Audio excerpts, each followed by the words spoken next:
बिहार विधानसभा की तारीख ज्यों-ज्यों नज़दीक आती जा रही है, मानो सारी राजनीतिक पार्टियां अपने घोड़े खोल दिए हों। जी हां, बिहार विधानसभा चुनाव में कांटे का मुकाबला है। जी हां, कोई भी पक्ष ऐसा नहीं कह सकता है कि वो ताकतवर है और उसका विपक्ष कमज़ोर है। बिहार में हालांकि देश के बाकी हिस्सों से अलग जाति राजनीति होती है।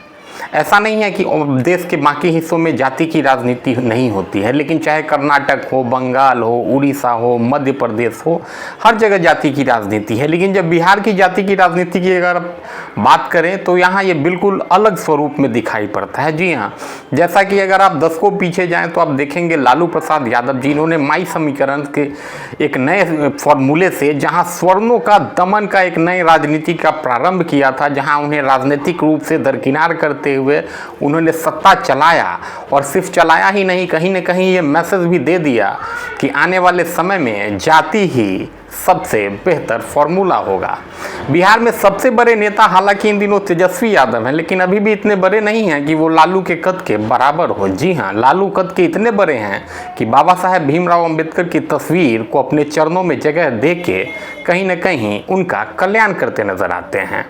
जहां वहीं नीतीश अपना आभा खोते जा रहे हैं, उनकी लोकप्रियता घटती जा रही है, वहीं तेजस्वी ने कल इमारत सरिया के सम्मेलन में एक बहुत ही विवादित बयान देके कहीं न कहीं अपने पैर पे कुल्हाड़ी मार लिया, जहां उन्होंने ये कह दिया कि इमारत सरिया की इस मंच से कि ये देश किसी के बाप का नहीं है और संविधान में वो बदलाव करेंगे, जब वो सत्ता में आएंगे तो वक्फ अमेंडमेंट संशोधन को कूड़ेदान में डाल देंगे। अब आप सोच सकते हैं कि देश का सर्वोच्च संस्था संसद अगर किसी नियम को बनाए तो क्या विधानसभा चुनाव जीत के उस नियम को कूड़ेदान में डाला जा सकता है? बिल्कुल नहीं।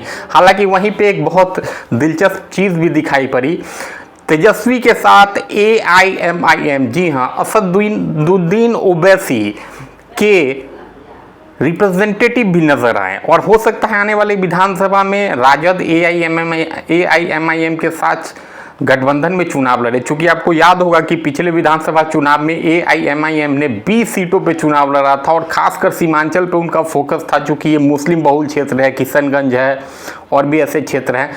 तो कहीं ना कहीं उन्होंने 5 विधायक 5 सीट जीता भी था। तो राजद को इसका डर है कि मुस्लिम वोट ना छटके, इसलिए कहीं ना कहीं वो बहुसंख्यक आबादी हिंदुओं को भूल गई और ये बयान दे दिया कि जब वो सत्ता में आएंगे तो वक्फ संशोधन को कूड़ेदान में फेंकेंगे। लेकिन यही तेजस्वी आज तक कभी श्री कृष्ण जन्मभूमि पे नहीं बोले, जो इन कट्टरवादियों के चुंगल में है। क्या तेजस्वी इन मुद्दों को उछाल के आगामी विधानसभा में राजद की नैया पार लगवा पाएंगे?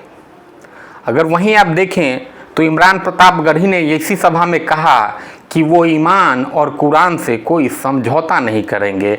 जब आप ईमान और कुरान से समझौता नहीं करेंगे तो आपको क्या लगता है कि इस देश की सबसे बड़ी पार्टी, सबसे बड़ा संगठन समझौता करेगा? बिल्कुल नहीं।